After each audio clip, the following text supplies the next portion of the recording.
Have you ever tried to explain yourself only to realize the more you explain, the less people believe you?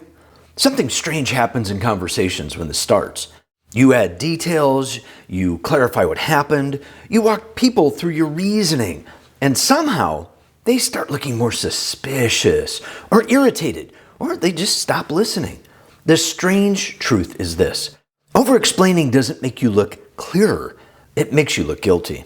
That's why in this video, I'm going to show you why people over-explain, why it backfires almost every time, and the simple communication shift confident communicators use instead.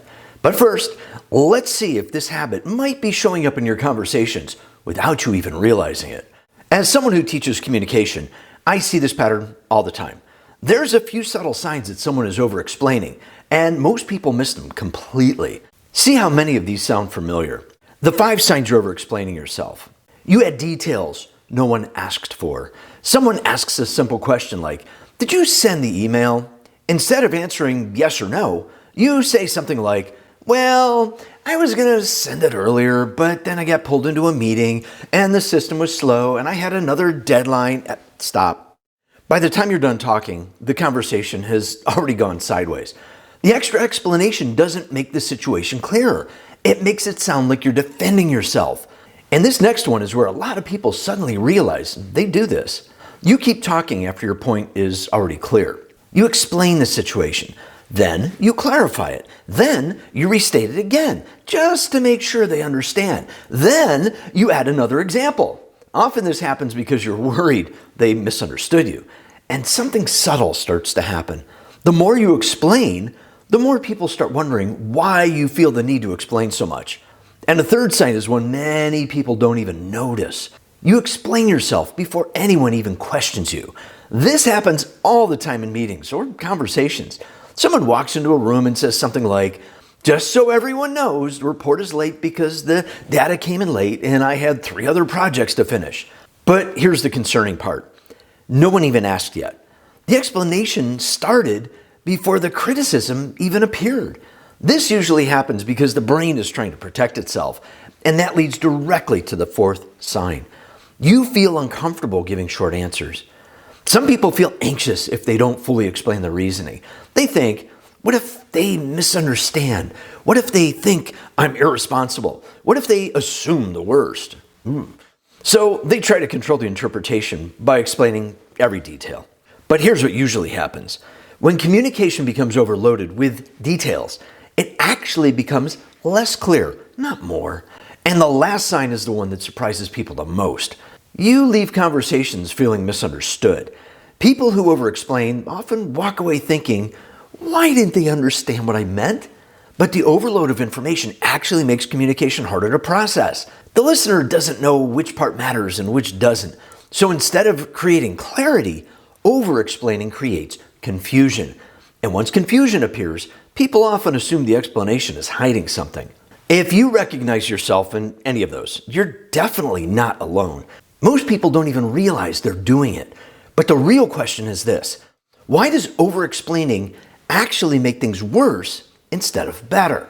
Most people think they're just clarifying a situation, but something deeper is happening.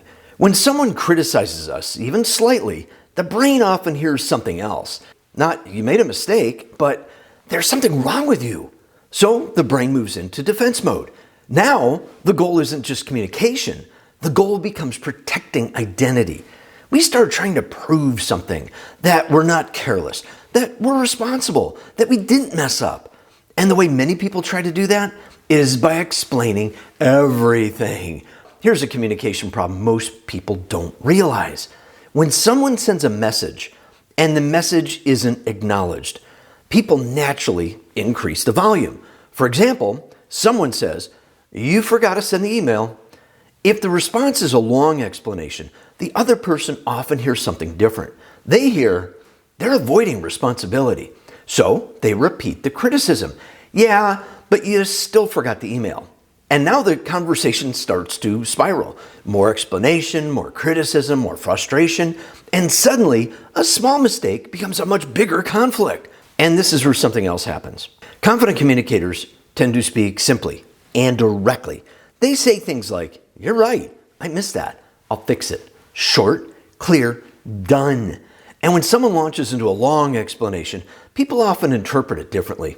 Instead of sounding clear, it starts to sound like justification, deflection, or excuse making, even if that was never your intention.